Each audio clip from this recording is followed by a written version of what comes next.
Sa gitna ng laban, hinuhubog ang diskarte at sa bawat pagkatalo, natututo ng pagtanggap. Ayon sa pag-aaral mula sa Mapua Malayan Colleges Mindanao, may epekto ang online games sa mga manlalaro tulad ng pagpapabuti ng kanilang kakayahan sa pagsunod ng mga instruction, pag-a-analyze at paggawa ng mga malilikhaing solusyon sa mga problema. Bukod pa rito, pinapalakas din ito ang komunikasyon at pagtutulungan. Hindi man laging halata, pero ang laro ay may naiiwang aral at kasanayan. Bawat kabataan ngayon ay nahihilig sa mga online games. Ang mga ito ay bahagi ng digital na mundo na kung saan ang tagumpay at pagkatalo ay bahagi ng bawat laro. Ngunit, ang hindi nakikita ng iba ay ang mga aral at kasanayan na natutunan nila mula rito at kung paano nila ito ina-apply sa totoong buhay. Para sa mga kabataan tulad ni Matthew Campbell, ang kanilang karanasan at skills sa online games ay ginagamit sa kanilang pang-araw-araw na buhay.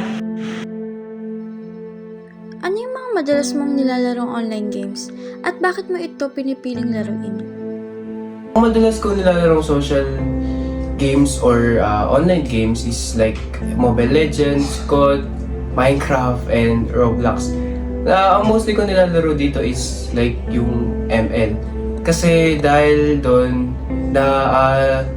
parang nagkakaroon ng stress relief pag nalalaro ko siya ganun, and like parang mas nasasayahan ako pag nananalo ganun, and may mga skins kasi ang gaganda kasi ng mga skins doon. And ayun. Gaano ka naman kadalas maglaro ng online games at sa tingin mo ba nagiging sapat sa iyo ang paggamit ng mga ganyang apps or sobra siya? Sa akin, halos araw-araw ko ito ginagawa. Like, siguro, let's say, mga 12 hours pag walang school, ganun. Kasi like, para sa akin kasi ito yung stress relief ko pag na-stress ako or like wala akong magawa, parang pang ano ko sa board. Tapos,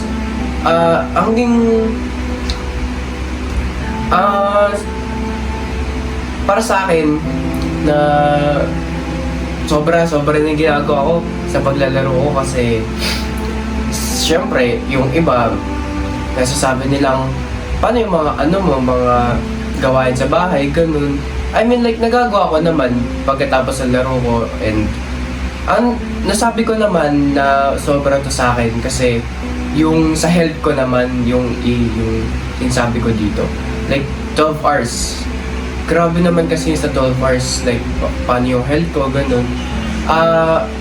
Ayun.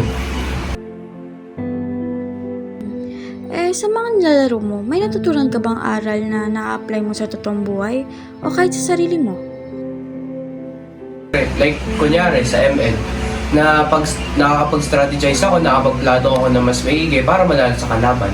And para din, mapunan yung stress ko at hindi ako masyadong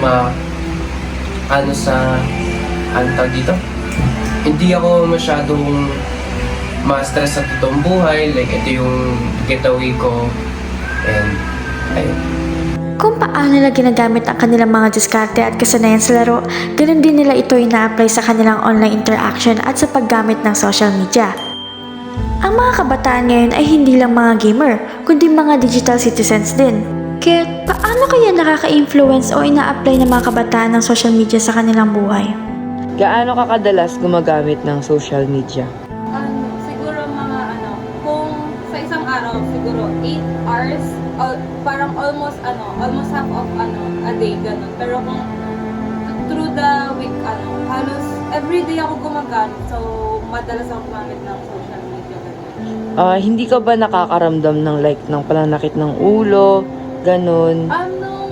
Before, nakakaramdam ako like after gumamit ng cellphone, ganyan, sumasakit yung ulo ko ganyan, tapos everyday parang inaantok ganyan dahil siguro sa radiation, ganun. Pero as time goes by, ngayon hindi na, wala na. Sa tingin mo ba, may masamang epekto to sa kalusugan mo? Or okay lang?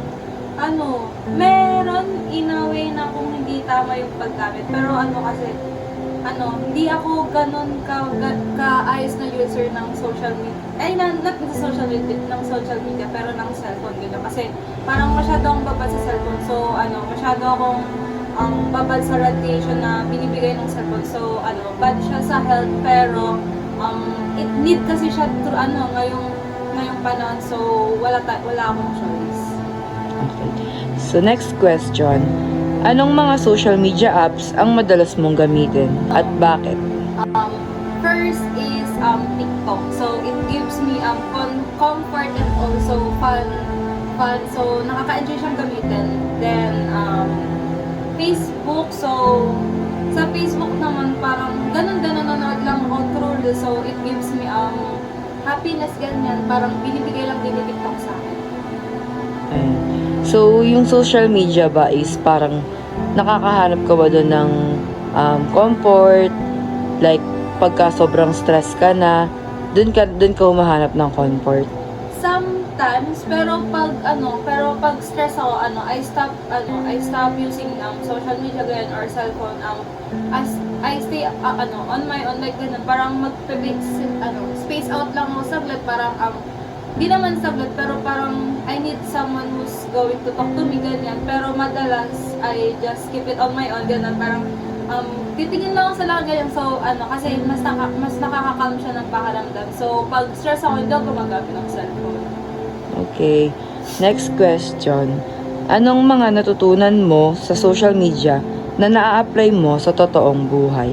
Siguro yung natutunan ko sa social media na na-apply ko sa totoong buhay is yung parang yung yung golden rule ng social media, which is wag ka basta-basta magbibigay ng information within other person or the network, ganyan, so that para makip mo pa rin yung privacy. So tas meron pa yung yung golden rule, basta parang wag ka basta mag-share or wag ka basta pipindot ng something na alam mong may bad influence sa ibang tao. So, ang ginagawa ko lang through that is kung ano na yung magandang pwedeng iparating sa ibang tao, yun lang yung ipopost, ganyan. Pero kung alam kong masama and false news siya, so hindi ko siya i-share. Yun yung natutunan ko sa social media. So parang always think before you click. Ayun! Always think before you click. Yung mga questions ko sa'yo at nasagot mo naman yung mga tanong ko about sa paggamit ng social media. Thank you, Miss Isabel. Thank you po. Mula sa laban sa mga online games hanggang sa pag-scroll sa social media, pareho itong naging bahagi ng buhay ng mga kabataan. Sa bawat game strategy at bawat social media post, may natututunan. Ngunit meron din itong mga masamang epekto. Tulad ng ilang pag-aaral, ang labis na exposure sa digital platforms ay maaari magdulot ng distraction sa pag-aaral, social isolation, procrastination at iba pa. Sa huli, ang teknolohiya, magilaro man yan or social media, ay hindi kalaban. Isa itong daan upang gamitin sa kabutihan, basta't may disiplina, kaalaman at tamang layunin. Ikaw, paano mo ginagamit ang digital na mundo sa totoong buhay?